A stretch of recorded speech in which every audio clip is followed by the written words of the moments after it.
ನಮಸ್ಕಾರ. Learn easy YouTube ಚಾನಲ್ಗೆ ಸ್ವಾಗತ. ಈ ವಿಡಿಯೋದಲ್ಲಿ 6ನೇ ತರಗತಿಯ ಹೊಸ ಪಠ್ಯಪುಸ್ತಕ ಗಣಿತ ಪ್ರಕಾಶ ಭಾಗ 1ರ ಮೊದಲನೇ ಅಧ್ಯಾಯವಾದಂತಹ ಗಣಿತದಲ್ಲಿ ವಿನ್ಯಾಸಗಳು. ಈ ಅಧ್ಯಾಯದಲ್ಲಿ 1.1 ಗಣಿತ ಎಂದರೇನು ಹಾಗೂ 1.2 ಸಂಖ್ಯೆಗಳಲ್ಲಿ ವಿನ್ಯಾಸಗಳು ಮತ್ತು ಅವುಗಳ ಮೇಲೆ ಬರುವಂತಹ ಪ್ರಶ್ನೋತ್ತರಗಳ ಬಗ್ಗೆ ಚರ್ಚಿಸೋಣ. ಮೊದಲಿಗೆ ಗಣಿತವನ್ನು ವಿನ್ಯಾಸಗಳ ಹುಡುಕಾಟ ಮತ್ತು ಆ ವಿನ್ಯಾಸಗಳು ಏಕೆ ಅಸ್ತಿತ್ವದಲ್ಲಿವೆ ಎಂಬುದರ ವಿವರಣೆಗಳಿಗೆ ಸಂಬಂಧಿಸಿದ ದೃಷ್ಟಿಯಲ್ಲಿ ನೋಡಲಾಗುತ್ತದೆ. ವಿನ್ಯಾಸಗಳು ನಮ್ಮ ಸುತ್ತಮುತ್ತಲೂ, ಪ್ರಕೃತಿಯಲ್ಲಿ, ನಮ್ಮ ಮನೆಗಳಲ್ಲಿ ಮತ್ತು ಶಾಲೆಗಳಲ್ಲಿ ಹಾಗೂ ಸೂರ್ಯ, ಚಂದ್ರ ಮತ್ತು ನಕ್ಷತ್ರಗಳ ಚಲನೆಯಲ್ಲಿ ಕಂಡುಬರುತ್ತವೆ. ವಿನ್ಯಾಸಗಳನ್ನು ಕಂಡುಹಿಡಿಯುವುದು ಮನುಕುಲದ ಮುನ್ನಡೆಗೆ ಸಹಾಯ ಮಾಡುತ್ತದೆ. ಉದಾಹರಣೆಗೆ, ಸೂರ್ಯ ಏಕೆ ಪೂರ್ವದಲ್ಲೇ ಹುಟ್ಟಿ ಪಶ್ಚಿಮದಲ್ಲೇ ಮುಳುಗುತ್ತದೆ? ಚಂದ್ರ, ನಕ್ಷತ್ರಗಳು ಏಕೆ ರಾತ್ರಿ ಮಾತ್ರ ಕಾಣಿಸುತ್ತೆ? ಗ್ರಹಗಳ ಸುತ್ತ ಯಾಕೆ ಉಪಗ್ರಹಗಳು ಸುತ್ತುತ್ತೆ? ಇದಕ್ಕೆಲ್ಲ ಉತ್ತರ ಹುಡುಕ್ತಾ ಹೋದಾಗ ನಮಗೆ ಸಿಕ್ಕಂಥ ಸಿದ್ಧಾಂತ ಯಾವುದು? ಗುರುತ್ವಾಕರ್ಷಣೆ. ಗುರುತ್ವಾಕರ್ಷಣೆಯ ಸಿದ್ಧಾಂತ ನಮಗೆ ಹೇಗೆ ಸಿಕ್ತು? ಏಕೆಂದರೆ ವಿನ್ಯಾಸಗಳಿಗೆ ಕಾರಣವನ್ನು ಹುಡುಕ್ತಾ ಹೋದಾಗ ನಮಗೆ ಗುರುತ್ವಾಕರ್ಷಣೆಯ ಸಿದ್ಧಾಂತ ಸಿಕ್ತು. ಇದರಿಂದ ನಮ್ಮದೇ ಆದಂತಹ ಕೃತಕ ಉಪಗ್ರಹಗಳನ್ನ ಲಾಂಚ್ ಮಾಡೋದಕ್ಕೆ ಆಯಿತು. ಚಂದ್ರ ಮತ್ತು ಮಂಗಳ ಗ್ರಹಗಳಿಗೆ ರಾಕೆಟ್ಗಳನ್ನು ಕಳಿಸೋದಕ್ಕೆ ಆಯಿತು ಮತ್ತು ಭೂಮಿಯಿಂದ ಆಚೆಗೆ ಏನೇನು ಇದೆ ಎಂಬುದನ್ನು ತಿಳ್ಕೊಳ್ಳೋದಕ್ಕೆ ಸಹಾಯ ಆಯಿತು. ಅದೇ ರೀತಿ ಪ್ರತಿ ಜೀವಿಯಲ್ಲೂ ವರ್ಣತಂತುಗಳಲ್ಲಿನ ವಿನ್ಯಾಸಗಳು ಬೇರೆ ಬೇರೆಯಾಗಿರುತ್ತವೆ ಎಂಬ ತಿಳುವಳಿಕೆಯು ರೋಗಗಳನ್ನು ಪತ್ತೆ ಹಚ್ಚಲು ಮತ್ತು ಗುಣಪಡಿಸಲು ಸಹಾಯಕವಾಯಿತು. ಹೀಗೆ ವಿನ್ಯಾಸವನ್ನು ಕಂಡುಹಿಡಿಯುವುದು ಬಹಳಷ್ಟು ಅನುಕೂಲವನ್ನು ನೀಡುತ್ತದೆ. ನೆಕ್ಸ್ಟ್, ಕಂಡುಹಿಡಿಯಿರಿ. ಮೊದಲನೇ ಪ್ರಶ್ನೆ, ನಮ್ಮ ದೈನಂದಿನ ಜೀವನದಲ್ಲಿ ಗಣಿತವು ನಮಗೆ ಸಹಾಯ ಮಾಡುವ ಇತರೆ ಉದಾಹರಣೆಗಳನ್ನು ನೀವು ಯೋಚಿಸಬಲ್ಲಿರಾ? ಹೌದು, ನಮ್ಮ ದೈನಂದಿನ ಜೀವನದಲ್ಲಿ ಗಣಿತವು ನಮಗೆ ಮಾಡುವ ಸಹಾಯಗಳು ಈ ಕೆಳಕಂಡಂತಿವೆ. ಮೊದಲನೇದು ಆದಾಯ ಮತ್ತು ವೆಚ್ಚ, ಎರಡನೇದು ಸಾಲ ಮತ್ತು ಬಡ್ಡಿ, ಮೂರನೇದು ಉಳಿತಾಯ ಮತ್ತು ಹೂಡಿಕೆ, ಅಡುಗೆ ಮತ್ತು ಬೇಕಿಂಗ್ ಸಂದರ್ಭಗಳಲ್ಲಿ, ಸಮಯ ನಿರ್ವಹಣೆಯ ಸಂದರ್ಭದಲ್ಲಿ, ಉದಾಹರಣೆಗೆ ವೇಳಾಪಟ್ಟಿನ ನಿಯೋಜಿಸೋದು ಮತ್ತು ಪ್ರಯಾಣದ ಸಮಯವನ್ನು ಲೆಕ್ಕ ಹಾಕೋದು ಇತ್ಯಾದಿಗಳಲ್ಲಿ ಗಣಿತ ನಮಗೆ ಸಹಾಯ ಮಾಡುತ್ತೆ. ಹವಾಮಾನದಲ್ಲಿ ಆಗುವ ಬದಲಾವಣೆಗಳನ್ನು ದಾಖಲಿಸಲು ಹಾಗೂ ವರದಿಯನ್ನು ನೀಡಲು ಗಣಿತವು ಅವಶ್ಯಕ. ನೆಕ್ಸ್ಟ್, ಶಾಪಿಂಗ್ ಮತ್ತು ರಿಯಾಯಿತಿಗಳು. ನಾವು ಬೆಲೆಗಳು, ರಿಯಾಯಿತಿಗಳನ್ನು ಲೆಕ್ಕ ಹಾಕಲು ಮತ್ತು ಶಾಪಿಂಗ್ ಮಾಡುವಾಗ ಬೆಲೆಗಳನ್ನು ಹೋಲಿಸಲು ಗಣಿತವನ್ನು ಬಳಸುತ್ತೇವೆ. ನಕ್ಷೆಗಳು ಮತ್ತು ನಿರ್ದೇಶನಗಳನ್ನು ಓದುವುದು. ನಕ್ಷೆಗಳಲ್ಲಿ ಮಾಪಕಗಳು, ದೂರಗಳು ಮತ್ತು ನಿರ್ದೇಶನಗಳನ್ನು ಅರ್ಥ ಮಾಡಿಕೊಳ್ಳಲು ಗಣಿತದ ಅಗತ್ಯವಿದೆ. ಅದೇ ರೀತಿ ಮನರಂಜನೆ ಮತ್ತು ಕ್ರೀಡೆಯಲ್ಲಿ ಅಂಕಗಳು ಮತ್ತು ಇತರ ಅಂಕಿಅಂಶಗಳನ್ನು ಟ್ರ್ಯಾಕ್ ಮಾಡಲು ಗಣಿತವನ್ನು ಬಳಸುತ್ತೇವೆ. ಅದೇ ರೀತಿ ಆಟ ತಂತ್ರಗಳನ್ನು ಅರ್ಥ ಮಾಡಿಕೊಳ್ಳುವುದಕ್ಕೆ ಗಣಿತ ಪರಿಕಲ್ಪನೆ ತುಂಬ ಅವಶ್ಯಕ. ಅದೇ ರೀತಿ ಮನೆ ನವೀಕರಣ, ಅಲಂಕಾರ ಮತ್ತು ಉದ್ಯಾನವನ್ನು ವಿನ್ಯಾಸಗೊಳಿಸಲು, ಪ್ರದೇಶಗಳನ್ನು ಲೆಕ್ಕಾಚಾರ ಮಾಡಲು ಗಣಿತವನ್ನು ಬಳಸುತ್ತೇವೆ. ಎರಡನೇ ಪ್ರಶ್ನೆ, ಮನುಕುಲದ ಮುನ್ನಡೆಗೆ ಗಣಿತವು ಹೇಗೆ ಸಹಾಯ ಮಾಡಿದೆ? ಉತ್ತರ, ಗಣಿತವು ಹವಾಮಾನವನ್ನು ಊಹಿಸಲು ಮತ್ತು ಹವಾಮಾನ ಬದಲಾವಣೆಯನ್ನು ಅರ್ಥ ಮಾಡಿಕೊಳ್ಳಲು ಸಹಾಯ ಮಾಡುತ್ತದೆ. ಸುರಕ್ಷಿತ ಕಟ್ಟಡಗಳು ಮತ್ತು ಸೇತುವೆಗಳನ್ನು ವಿನ್ಯಾಸಗೊಳಿಸಲು ಎಂಜಿನಿಯರ್ಗಳು ಗಣಿತವನ್ನು ಬಳಸುತ್ತಾರೆ. ಇದು ವಿಜ್ಞಾನಿಗಳಿಗೆ ವೈದ್ಯಕೀಯ ಕ್ಷೇತ್ರಗಳಲ್ಲಿ ಮುಂದುವರಿಯಲು ಮತ್ತು ಔಷಧಿಗಳನ್ನು ಆವಿಷ್ಕರಿಸಲು ಸಹಾಯ ಮಾಡಿದೆ. ಭೌತಶಾಸ್ತ್ರ ಮತ್ತು ಖಗೋಳಶಾಸ್ತ್ರದಲ್ಲಿ ಹಲವಾರು ವಿಷಯಗಳನ್ನು ಕಂಡುಹಿಡಿಯುವಲ್ಲಿ ಗಣಿತದ ಸಹಕಾರ ಅಗಣಿತವಾಗಿದೆ. ಕ್ರೀಡೆಗಳಲ್ಲಿ ದೂರ, ತೂಕ, ಎತ್ತರ ಇತ್ಯಾದಿಗಳನ್ನು ಅಳೆಯುವಲ್ಲಿ, ಸಮಯ ನಿರ್ವಹಣೆಯಲ್ಲಿ, ಆದಾಯ ಮತ್ತು ವೆಚ್ಚಗಳಲ್ಲಿ, ಹಣ ಹೂಡಿಕೆಯಲ್ಲಿ, ವ್ಯಾಪಾರ ವಹಿವಾಟುಗಳಲ್ಲಿ, ವಾಹನಗಳ ತಯಾರಿಕೆಗಳಲ್ಲಿ, ಎಲೆಕ್ಟ್ರಾನಿಕ್ ವಸ್ತುಗಳ ತಯಾರಿಕೆಗಳಲ್ಲಿ ಹೀಗೆ ಇತ್ಯಾದಿ ಕ್ಷೇತ್ರಗಳಲ್ಲಿ ಗಣಿತವು ಮನುಕುಲದ ಮುನ್ನಡೆಗೆ ಹೇಗೆ ಸಹಾಯ ಮಾಡಿದೆ ಎಂಬುದನ್ನು ನೋಡಬಹುದು. ನೆಕ್ಸ್ಟ್ 1.2 ಸಂಖ್ಯೆಗಳಲ್ಲಿ ವಿನ್ಯಾಸಗಳು. ಗಣಿತದಲ್ಲಿ ಕಂಡುಬರುವ ಅತ್ಯಂತ ಮೂಲಭೂತ ವಿನ್ಯಾಸಗಳೇ ಸಂಖ್ಯೆಗಳ ವಿನ್ಯಾಸಗಳು, ವಿಶೇಷವಾಗಿ ಪೂರ್ಣ ಸಂಖ್ಯೆಗಳ ವಿನ್ಯಾಸಗಳು. 0, 1, 2, 3, 4 ಹೀಗೆ ಇತ್ಯಾದಿ. ಗಣಿತದಲ್ಲಿ ನಾವು ಬಹಳಷ್ಟು ಸಂಖ್ಯಾ ವಿನ್ಯಾಸಗಳನ್ನ ನೋಡಬಹುದು. ಅದರಲ್ಲಿ ಮೂಲಭೂತವಾದಂತಹ ವಿನ್ಯಾಸ ಅಂದರೆ ಪೂರ್ಣ ಸಂಖ್ಯೆಗಳ ವಿನ್ಯಾಸ ಆಗಿರುತ್ತೆ. ಅದೇ ರೀತಿ ಪೂರ್ಣ ಸಂಖ್ಯೆಗಳಲ್ಲಿನ ವಿನ್ಯಾಸಗಳನ್ನ ಅಧ್ಯಯನ ಮಾಡುವ ಗಣಿತದ ಶಾಖೆಯನ್ನು ಸಂಖ್ಯಾ ಸಿದ್ಧಾಂತ ಎಂದು ಕರೆಯುತ್ತೇವೆ. ಅದರಲ್ಲಿ ಅಧ್ಯಯನ ಮಾಡಲಾದಂತಹ ಕೆಲವು ಪ್ರಮುಖ ಸಂಖ್ಯಾ ಶ್ರೇಣಿಗಳನ್ನು ನೋಡೋಣ. ಅದರಲ್ಲಿ ಮೊದಲನೆಯ ಸಂಖ್ಯಾ ಶ್ರೇಣಿ ಎಲ್ಲ ಒಂದುಗಳು, ಎರಡನೆಯದಾಗಿ ಎಣಿಕೆ ಸಂಖ್ಯೆಗಳು, ನಂತರ ಬೆಸ ಸಂಖ್ಯೆಗಳು, ಸಮ ಸಂಖ್ಯೆಗಳು, ತ್ರಿಕೋನೀಯ ಸಂಖ್ಯೆಗಳು, ವರ್ಗ ಸಂಖ್ಯೆಗಳು, ಘನ ಸಂಖ್ಯೆಗಳು, ವಿರಹಾಂಕ ಸಂಖ್ಯೆಗಳು, 2ರ ಘಾತಗಳು ಮತ್ತು 3ರ ಘಾತಗಳು. ಈ ಸಂಖ್ಯಾ ಶ್ರೇಣಿಗಳ ಬಗ್ಗೆ ಮುಂದೆ ನಾನು ಡೀಟೇಲಾಗಿ ಎಕ್ಸ್ಪ್ಲೈನ್ ಮಾಡ್ತಾ ಹೋಗ್ತೀನಿ. ಅಭ್ಯಾಸ ಪ್ರಶ್ನೆ ಕಂಡುಹಿಡಿಯಿರಿ. ಮೊದಲನೇದು, ಕೋಷ್ಟಕ 1ರಲ್ಲಿರುವ ಪ್ರತಿ ಶ್ರೇಣಿಯ ವಿನ್ಯಾಸವನ್ನು ನೀವು ಗುರುತಿಸಬಲ್ಲಿರಾ? ಪ್ರಶ್ನೆ 2, ನಿಮ್ಮ ನೋಟ್ ಪುಸ್ತಕದಲ್ಲಿ ಕೋಷ್ಟಕ 1ರ ಪ್ರತಿ ಶ್ರೇಣಿಯನ್ನು ಅದರ ಮುಂದಿನ 3 ಸಂಖ್ಯೆಗಳೊಂದಿಗೆ ಪುನಃ ಬರೆಯಿರಿ. ಪ್ರತಿ ಶ್ರೇಣಿಯಲ್ಲಿ ಮುಂದಿನ ಸಂಖ್ಯೆಯನ್ನು ರೂಪಿಸುವ ನಿಯಮವೇನು ಎಂಬುದನ್ನು ನಿಮ್ಮದೇ ಪದಗಳಲ್ಲಿ ಬರೆಯಿರಿ. ನಾನಿವಾಗ ಪ್ರಶ್ನೆ 1 ಮತ್ತು 2 ಎರಡಕ್ಕೂ ಸೇರಿಸಿ ಉತ್ತರನ ಎಕ್ಸ್ಪ್ಲೈನ್ ಮಾಡ್ತಾ ಹೋಗ್ತೀನಿ. ಮೊದಲನೇ ಪ್ರಶ್ನೆ, 7 ಬಾರಿ 1ನ್ನು ಕೊಟ್ಟಿದ್ದಾರೆ ಮತ್ತು ಮುಂದಿನ 3 ಸಂಖ್ಯೆಯನ್ನು ನಾವು ಕಂಡುಹಿಡಿಬೇಕು. ಹಾಗಿದ್ರೆ ಇದರಲ್ಲಿ ಗಮನಿಸಿ, ಈ ಸಂಖ್ಯಾ ಶ್ರೇಣಿಯಲ್ಲಿ ನೀವು ಯಾವ ವಿನ್ಯಾಸವನ್ನು ನೋಡಬಹುದು? ಮೊದಲನೇ ಸಂಖ್ಯೆ 1 ಇದೆ, ಮುಂದಿನ ಸಂಖ್ಯೆನೂ 1 ಇದೆ, ಅದರ ಮುಂದಿನ ಸಂಖ್ಯೆನೂ 1 ಇದೆ. ಹಾಗಾದರೆ 1ಕ್ಕೆ ಯಾವ ಸಂಖ್ಯೆಯನ್ನು ಕೂಡಿಸಿದರೆ ನಮಗೆ 1 ಸಿಗುತ್ತೆ? ಹೌದು, 1ಕ್ಕೆ 0ಯನ್ನು ಕೂಡಿಸಿದಾಗ ನಮಗೆ 1 ಸಿಗುತ್ತದೆ. ಅದು ಹೇಗಂದರೆ 1 + 0 = 1, 1 + 0 = 1, 1 + 0 = 1.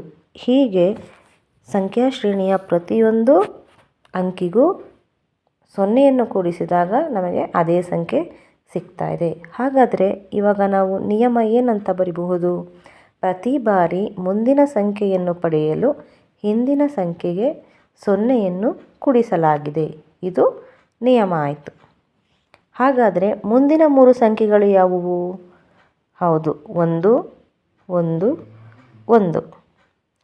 ಈಗ ಇನ್ನೊಂದು ಪ್ರಶ್ನೆಗೆ ನಾವು ಉತ್ತರ ಕೊಡಬೇಕಾಗಿದೆ. ಅದು ಏನಪ್ಪ ಅಂದರೆ, ಈ ಸಂಖ್ಯಾ ಶ್ರೇಣಿಗೆ ನಾವು ಏನು ಹೆಸರನ್ನು ಕರಿಬಹುದು? ಹೌದು, ಸಂಖ್ಯಾ ಶ್ರೇಣಿಯ ಪ್ರತಿಯೊಂದು ಸಂಖ್ಯೆಯು 1 ಇರುವುದರಿಂದ ಈ ಸಂಖ್ಯಾ ಶ್ರೇಣಿಯನ್ನು ಎಲ್ಲ ಒಂದುಗಳು ಎಂದು ನಾವು ಹೇಳಬಹುದು. ಎರಡನೇ ಪ್ರಶ್ನೆಯ ಸಂಖ್ಯಾ ಶ್ರೇಣಿ ಹೀಗಿದೆ: 1, 2, 3, 4, 5, 6, 7 ಮತ್ತು ಮುಂದಿನ 3 ಸಂಖ್ಯೆಗಳನ್ನು ನಾವು ಕಂಡುಹಿಡಿಯಬೇಕಾಗಿದೆ. ಈ ಸಂಖ್ಯಾ ಶ್ರೇಣಿಯನ್ನು ಗಮನಿಸಿ, ಇದರಲ್ಲಿ ಯಾವ ವಿನ್ಯಾಸವನ್ನು ನೀವು ನೋಡಬಹುದು?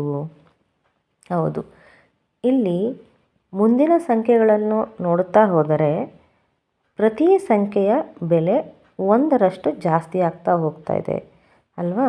ಮೊದಲನೇ ಸಂಖ್ಯೆ 1 ಆದರೆ 1ಕ್ಕೆ 1ನ್ನು ಕೂಡಿಸಿದರೆ ನಮಗೆ 2 ಸಿಗ್ತಾ ಇದೆ, 2ಕ್ಕೆ ಮತ್ತೆ 1ನ್ನು ಕೂಡಿಸಿದಾಗ 3 ಸಿಗ್ತಾ ಇದೆ, 3ಕ್ಕೆ ಮತ್ತೆ 1ನ್ನು ಕೂಡಿಸಿದಾಗ 4 ಸಿಗ್ತಾ ಇದೆ, 4ಕ್ಕೆ 1ನ್ನು ಕೂಡಿಸಿದಾಗ 5 ಸಿಗ್ತಾ ಇದೆ. ಹೀಗೆ ಸಂಖ್ಯಾ ಶ್ರೇಣಿ ಮುಂದುವರಿತಾ ಹೋದರೆ 7ರ ನಂತರ ಬರುವ 3 ಸಂಖ್ಯೆಗಳು ಯಾವುದು?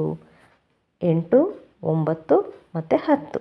ಹಾಗಾದರೆ ಈ ಸಂಖ್ಯಾ ಶ್ರೇಣಿಗೆ ನಾವು ಯಾವ ರೀತಿ ನಿಯಮವನ್ನು ಬರೆಯಬಹುದು? ಪ್ರತಿ ಬಾರಿ ಮುಂದಿನ ಸಂಖ್ಯೆಯನ್ನು ಪಡೆಯಲು ಹಿಂದಿನ ಸಂಖ್ಯೆಗೆ 1ನ್ನು ಕೂಡಿಸಲಾಗಿದೆ. ಹೌದಲ್ವಾ? ಹಾಗಾದರೆ ಈ ಸಂಖ್ಯಾ ಶ್ರೇಣಿಗೆ ನಾವು ಏನಂತ ಹೆಸರು ಕೊಡ್ಬೋದು? ಹೌದು, ಈ ಸಂಖ್ಯೆ ನಿಮಗೆಲ್ಲರಿಗೂ ಗೊತ್ತಿರುವಂಥದ್ದೇ ಇದು ಸ್ವಾಭಾವಿಕ ಸಂಖ್ಯೆಗಳು. 1ರಿಂದ ಪ್ರಾರಂಭವಾಗುವ ಸಂಖ್ಯೆಗಳನ್ನು ನಾವು ಸ್ವಾಭಾವಿಕ ಸಂಖ್ಯೆಗಳು ಅಂತ ಕರಿತೀವಿ, ಅಥವಾ ಇದನ್ನು ಎಣಿಕೆಯ ಸಂಖ್ಯೆಗಳು ಅಂತಲೂ ಕರಿಬಹುದು. 3ನೆಯ ಸಂಖ್ಯಾ ಶ್ರೇಣಿ 1, 3, 5, 7, 9, 11, 13 ಹಾಗೂ ಇದರ ಮುಂದಿನ 3 ಸಂಖ್ಯೆಗಳನ್ನು ಕಂಡುಹಿಡಿಯಬೇಕಾಗಿದೆ. ಓಕೆ, ಈ ಸಂಖ್ಯಾ ಶ್ರೇಣಿಯನ್ನು ಗಮನಿಸಿ. ಮೊದಲನೇ ಸಂಖ್ಯೆ 1, ಎರಡನೇ ಸಂಖ್ಯೆ 3. ಮೊದಲನೇ ಸಂಖ್ಯೆಯಿಂದ ಎರಡನೇ ಸಂಖ್ಯೆಗೆ ಆ ಸಂಖ್ಯೆಯ ಬೆಲೆ ಎಷ್ಟು ಹೆಚ್ಚಾಗಿದೆ? 2. ಹಾಗಾದರೆ 1ಕ್ಕೆ ಎಷ್ಟನ್ನು ಕೂಡಿಸಲಾಗಿದೆ? 2.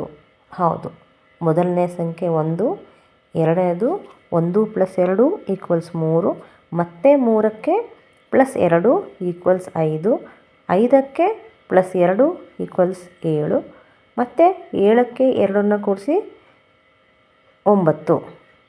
ಹೀಗೆ ಸಂಖ್ಯಾ ಶ್ರೇಣಿ ಮುಂದುವರಿತಾ ಹೋಗುತ್ತೆ. ಹಾಗಾದರೆ 13ರ ನಂತರ ಬರುವಂತಹ ಸಂಖ್ಯೆಗಳು ಯಾವುದು? 13 + 2 15, 15 + 2 17, 17 + 2 19. ಓಕೆ, ಹಾಗಿದ್ದರೆ ಈ ಸಂಖ್ಯಾ ಶ್ರೇಣಿಯನ್ನು ಏನಂತ ಕರಿತೀವಿ? ನಿಮಗೆಲ್ರಿಗೂ ಗೊತ್ತಿರುವಂತಹದ್ದೇ, ಇದು ಬೆಸ ಸಂಖ್ಯೆಗಳು. ಹಾಗಾದರೆ ಈಗ ನಿಯಮಗಳನ್ನು ನೋಡೋಣ. ಮೊದಲನೇದಾಗಿ ನಾನು ಬೆಸ ಸಂಖ್ಯೆ ಅಂದರೆ ಏನು ಅನ್ನೋದನ್ನು ಸೇರಿಸಿದ್ದೀನಿ. ಸಮವಾಗಿ 2 ಭಾಗವಾಗಿ ಮಾಡಲಾಗದ ಸಂಖ್ಯೆಗಳನ್ನು ಬೆಸ ಸಂಖ್ಯೆ ಎನ್ನುತ್ತೇವೆ. ಮತ್ತು ನಿಯಮ: ಪ್ರತಿ ಬಾರಿ ಮುಂದಿನ ಸಂಖ್ಯೆಯನ್ನು ಪಡೆಯಲು ಹಿಂದಿನ ಸಂಖ್ಯೆಗೆ 2 ಕೂಡಿಸಲಾಗಿದೆ. 4ನೆಯ ಸಂಖ್ಯಾ ಶ್ರೇಣಿ 2, 4, 6, 8, 10, 12, 14 ಮತ್ತು ಮುಂದಿನ 3 ಸಂಖ್ಯೆಗಳನ್ನು ನಾವು ಕಂಡುಹಿಡಿಯಬೇಕು. ನೀವಿಲ್ಲಿ ಗಮನಿಸ್ಬೋದು, ಮೊದಲನೇ ಸಂಖ್ಯೆ ಹಾಗೂ ಎರಡನೇ ಸಂಖ್ಯೆಯ ನಡುವೆ ಎಷ್ಟು ಅಂಕಿಯ ವ್ಯತ್ಯಾಸ ಇದೆ? 2. ಹೌದಲ್ವಾ? ಮೊದಲನೇ ಸಂಖ್ಯೆಯಿಂದ ಎರಡನೇ ಸಂಖ್ಯೆಗೆ 2ರಷ್ಟು ಬೆಲೆ ಹೆಚ್ಚಾಗಿದೆ. ಹಾಗಾದರೆ ಎಷ್ಟನ್ನು ಕೂಡಿಸಿರಬಹುದು? 2 ಅಲ್ವಾ? ಹೌದು. ಮೊದಲನೇ ಸಂಖ್ಯೆ 2, 2ಕ್ಕೆ 2 ಕೂಡಿಸಿದಾಗ 4, 4ಕ್ಕೆ 2 ಕೂಡಿಸಿದಾಗ 6, 6ಕ್ಕೆ 2 ಕೂಡಿಸಿದಾಗ 8. ಹೀಗೆ ಸಂಖ್ಯಾ ಶ್ರೇಣಿ ಮುಂದುವರಿತಾ ಹೋದರೆ 14ರ ನಂತರ ಯಾವ ಸಂಖ್ಯೆ ಬರುತ್ತದೆ? 14 + 2 16, 16 + 2 18, 18 + 2 20. ಹೌದಲ್ವಾ? ಹಾಗಾದರೆ ಈ ಸಂಖ್ಯಾ ಶ್ರೇಣಿಗೆ ಏನೆಂದು ಹೆಸರು ಕೊಡಬಹುದು? ಸಮಸಂಖ್ಯೆಗಳು. ಹೌದಲ್ವಾ? ಹಾಗಾದರೆ ನಿಯಮಗಳನ್ನ ಬರಿತಾ ಹೋಗೋಣ.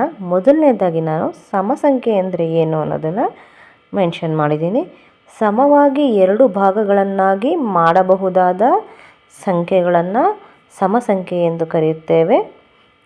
ಮತ್ತು ನಿಯಮ: ಪ್ರತಿ ಬಾರಿ ಮುಂದಿನ ಸಂಖ್ಯೆಯನ್ನು ಪಡೆಯಲು ಹಿಂದಿನ ಸಂಖ್ಯೆಗೆ 2 ಕೂಡಿಸಲಾಗಿದೆ. 5ನೇ ಶ್ರೇಣಿ 1, 3, 6, 10, 15, 21, 28 ಹಾಗೂ ಮುಂದಿನ 3 ಸಂಖ್ಯೆಗಳನ್ನು ಕಂಡುಹಿಡಿಯಬೇಕಾಗಿರುತ್ತೆ. ಈ ಸಂಖ್ಯೆಗಳನ್ನು ಗಮನಿಸ್ತಾ ಹೋಗಿ. ಮೊದಲನೇ ಸಂಖ್ಯೆ 1 ಇದೆ, ಎರಡನೇ ಸಂಖ್ಯೆ 3 ಇದೆ. ಈ 3 ಮತ್ತು 1ರ ನಡುವಿನ ವ್ಯತ್ಯಾಸ ಎಷ್ಟು? 2. ನೆಕ್ಸ್ಟ್ 3 ಮತ್ತು 6ರ ನಡುವಿನ ವ್ಯತ್ಯಾಸ ಎಷ್ಟು? 3. 6 ಮತ್ತು 10ರ ನಡುವಿನ ವ್ಯತ್ಯಾಸ 4. 10 ಮತ್ತು 15ರ ನಡುವಿನ ವ್ಯತ್ಯಾಸ 5. ಈ ಬಲಗಡೆ ನೀವು ಗಮನಿಸ್ತಾ ಹೋದರೆ ಮೊದಲನೇ ಸಂಖ್ಯೆ 1, ನೆಕ್ಸ್ಟು 1ಕ್ಕೆ 2 ಕೂಡಿಸಿದರೆ 3, ಮತ್ತು 3ಕ್ಕೆ 3 6, 6 + 4 10, 10 + 5 15. ಹೀಗೆ ಹೋಗ್ತಾ ಇರುತ್ತೆ. ನೀವು ಏನು ಗಮನಿಸ್ಬೋದು ಇಲ್ಲಿ?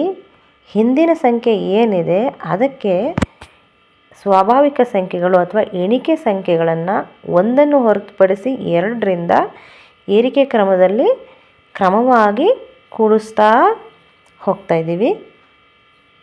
ಆ ಥರ ಹೋಗ್ತಾ ಇದ್ದರೆ ನಿಮಗೆ ಮುಂದಿನ 3 ಸಂಖ್ಯೆಗಳು ಯಾವುದು ಸಿಗುತ್ತೆ? 21ಕ್ಕೆ 7 ಕೂಡಿಸಿದಾಗ 28 ಸಿಕ್ಕಿದೆ. ಹಾಗಾದರೆ 28ಕ್ಕೆ ನಾವು ಎಷ್ಟು ಕೂಡಿಸ್ಬೇಕು? 8. 28 + 8 36. 36ಕ್ಕೆ ಇವಾಗ 9 ಕೂಡಿಸ್ಬೇಕು. 36 + 9 45. 45 + 10 55. ಹಾಗಾದರೆ ಮುಂದಿನ 3 ಸಂಖ್ಯೆಗಳು 36, 45 ಮತ್ತು 55. ಹಾಗಾದರೆ ನಿಯಮ ಏನಂತ ಬರಿಬಹುದು ನಾವು? ಮುಂದಿನ ಸಂಖ್ಯೆಯನ್ನು ಪಡೆಯಲು ಹಿಂದಿನ ಸಂಖ್ಯೆಗೆ ಎಣಿಕೆಯ ಸಂಖ್ಯೆಗಳನ್ನು ಕ್ರಮವಾಗಿ ಕೂಡಿಸಲಾಗಿದೆ. ಹೌದಲ್ವಾ? ಮತ್ತು ಇದಕ್ಕೆ ನಾವು ಏನಂತ ಹೆಸರು ಕೊಡ್ತೀವಿ? ತ್ರಿಕೋನೀಯ ಸಂಖ್ಯೆಗಳು. ಯಾಕೆ ಈ ಸಂಖ್ಯಾ ಶ್ರೇಣಿಯನ್ನು ತ್ರಿಕೋನೀಯ ಸಂಖ್ಯೆಗಳು ಅಂತ ನಾವು ಕರಿತೀವಿ?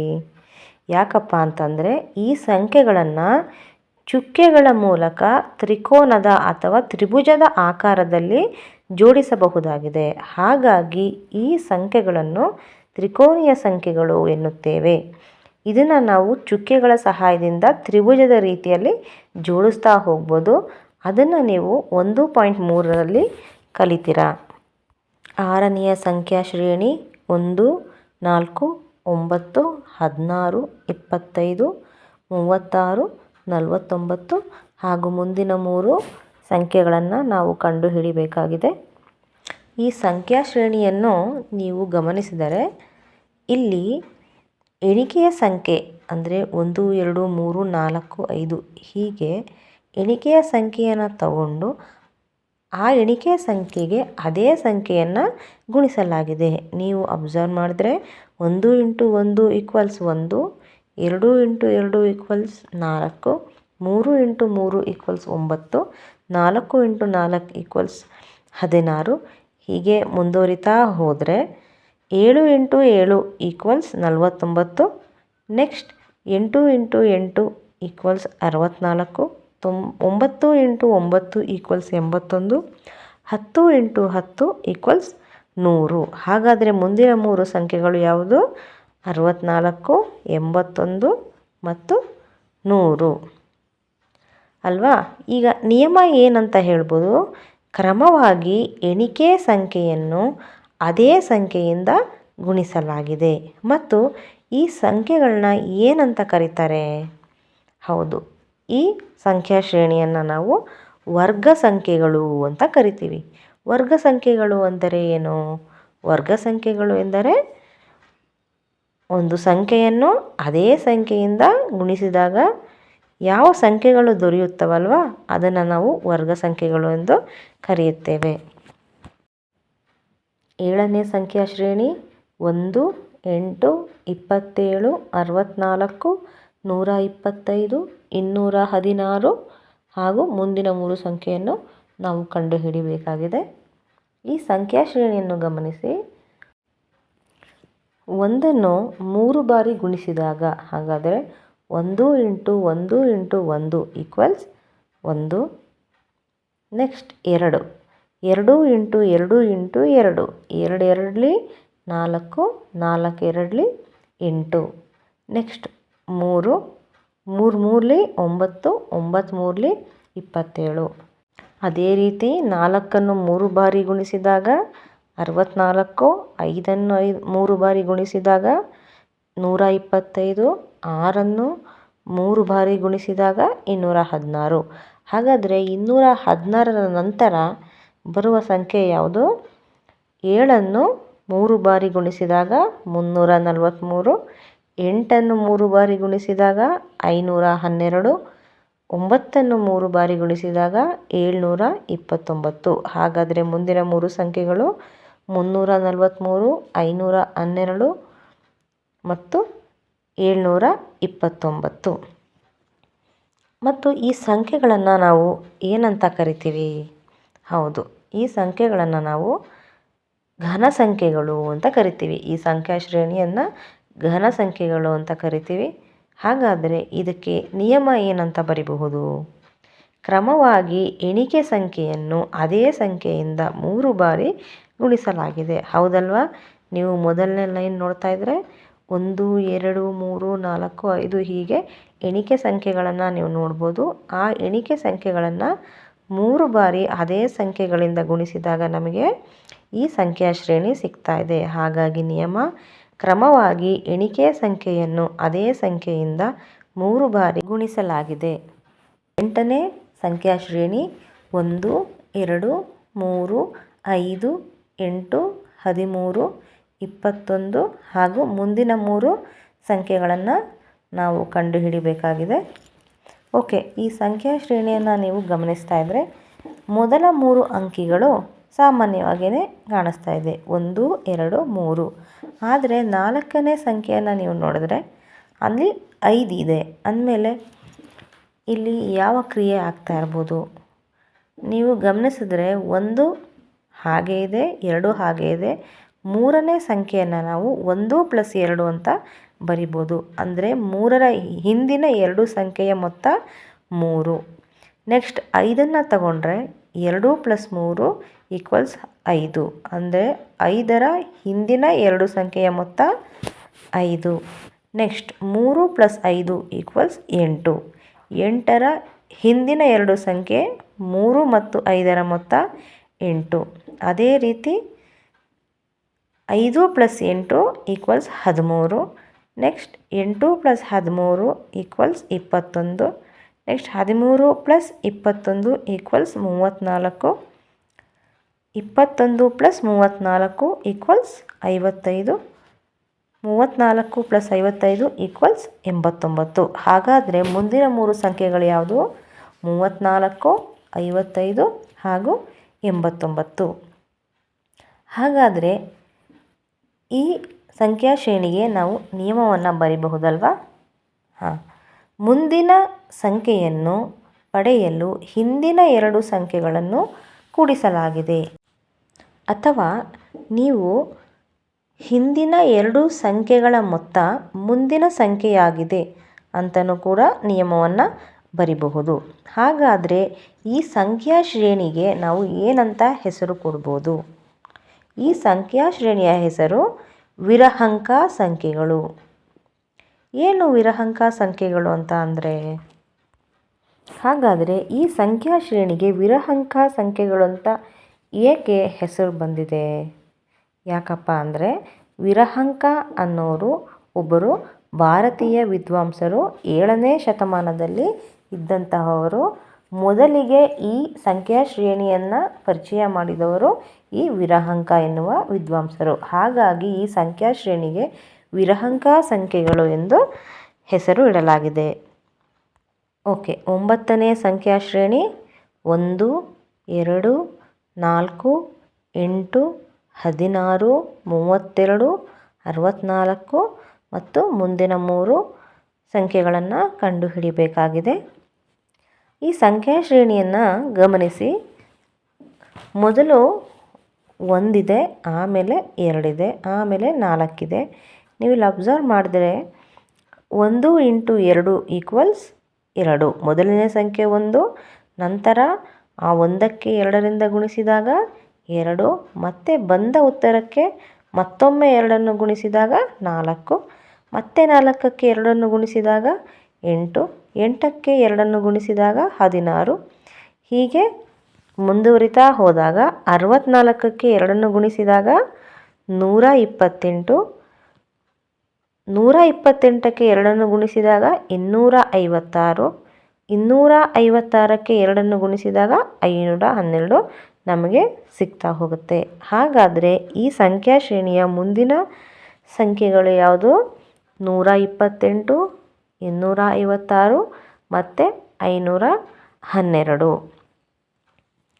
ಹಾಗಾದರೆ ಇಲ್ಲಿ ನಿಯಮ ನಾವು ಏನಂತ ಬರಿಬಹುದು? ಈ ಸಂಖ್ಯಾ ಶ್ರೇಣಿನ ಗಮನಿಸ್ತಾ ಇದ್ದರೆ ನೀವು ಏನು ನೋಡ್ತಾ ಇದ್ದೀರಾ? ಹಿಂದಿನ ಸಂಖ್ಯೆಗೆ ನಾವು 2ಅನ್ನು ಗುಣಿಸ್ತಾ ಹೋಗ್ತಾ ಇದ್ದೀವಿ. ಹಾಗಾಗಿ ನಿಯಮ ಏನಾಗುತ್ತೆ? ಮುಂದಿನ ಸಂಖ್ಯೆಯನ್ನು ಪಡೆಯಲು ಹಿಂದಿನ ಸಂಖ್ಯೆಗೆ 2ಅನ್ನು ಗುಣಿಸಲಾಗಿದೆ. ಹೌದಲ್ವಾ? ಹಾಗಾದರೆ ಈ ಸಂಖ್ಯಾ ಶ್ರೇಣಿಗೆ ನಾವು ಏನಂತ ಹೆಸರು ಕೊಡ್ಬೋದು? 2ರ ಘಾತ ಸಂಖ್ಯೆಗಳು. 2ರ ಘಾತ ಸಂಖ್ಯೆಗಳು ಅಂತ ಅಂದರೆ 2ರ ಘಾತ ಸಂಖ್ಯೆಗಳನ್ನು ನೀವು ಕೇವಲ 2ರ ಗುಣಾಕಾರವಾಗಿ ಸಹ ರೆಪ್ರೆಸೆಂಟ್ ಮಾಡ್ಬೋದು. ಅದು ಹೇಗೆ ಅಂದರೆ ಮೊದಲನೇ ಸಂಖ್ಯೆ 1, ಎರಡನೇ ಸಂಖ್ಯೆ 2, ಮೂರನೇ ಸಂಖ್ಯೆ 2 × 2, ನಾಲ್ಕನೇ ಸಂಖ್ಯೆ 2 × 2 × 2, ಐದನೇ ಸಂಖ್ಯೆ 2 × 2 × 2 × 2 ಹೀಗೆ ಹೋಗ್ತಾ ಇರುತ್ತೆ. ಹಾಗಾಗಿ ಈ ಸಂಖ್ಯಾ ಶ್ರೇಣಿಯನ್ನು 2ರ ಘಾತ ಸಂಖ್ಯೆಗಳು ಅಂತ ಕರಿತೀವಿ. ಈ ಘಾತ ಅಥವಾ ಘಾತಾಂಕಗಳು ಈ ವರ್ಡನ್ನು ನೀವು ಕೇಳಿರೋದಿಲ್ಲ. 7ನೇ ತರಗತಿಯಲ್ಲಿ ನೀವು ಘಾತ ಮತ್ತು ಘಾತಾಂಕಗಳ ಬಗ್ಗೆ ಕಲಿತೀರಾ. ಓಕೆ. 10ನೆಯ ಹಾಗೂ ಕೊನೆಯ ಸಂಖ್ಯಾ ಶ್ರೇಣಿ 1, 3, 9, 27, 81, 243, 729 ಹಾಗೂ ಮುಂದಿನ 3 ಸಂಖ್ಯೆಗಳನ್ನು ಕಂಡುಹಿಡಿಯಬೇಕಾಗಿದೆ. ಓಕೆ, ಈ ಸಂಖ್ಯಾ ಶ್ರೇಣಿಯನ್ನು ಗಮನಿಸಿ. ಇಲ್ಲಿ ಮೊದಲನೇ ಸಂಖ್ಯೆ 1, ಎರಡನೇ ಸಂಖ್ಯೆ 3. 1ಕ್ಕೆ 3ಅನ್ನು ಗುಣಿಸಿದಾಗ ನಮಗೆ 3 ಸಿಗುತ್ತದೆ. 1 3 3. ಅದೇ ಬಂದ ಉತ್ತರ 3ಕ್ಕೆ ಮತ್ತೆ 3ಅನ್ನು ಗುಣಿಸಿದಾಗ 9 ಸಿಗುತ್ತೆ. 3 3 9. ಮತ್ತೆ 9 3 27. ಮತ್ತೆ 27ಕ್ಕೆ 3ಅನ್ನು ಗುಣಿಸಿದಾಗ 81 ಸಿಗುತ್ತದೆ. ಅದೇ ರೀತಿ 81ಕ್ಕೆ 3ಅನ್ನು ಗುಣಿಸಿದಾಗ 243. ಮತ್ತೆ 243ಕ್ಕೆ 3ಅನ್ನು ಗುಣಿಸಿದಾಗ 729. ನೆಕ್ಸ್ಟ್ 729ರ ನಂತರ 729ಕ್ಕೆ 3ಅನ್ನು ಗುಣಿಸಿದಾಗ 2187 ಬರ್ತದೆ. ನಂತರ 2187 × 3 6561. ನಂತರ 6561 × 3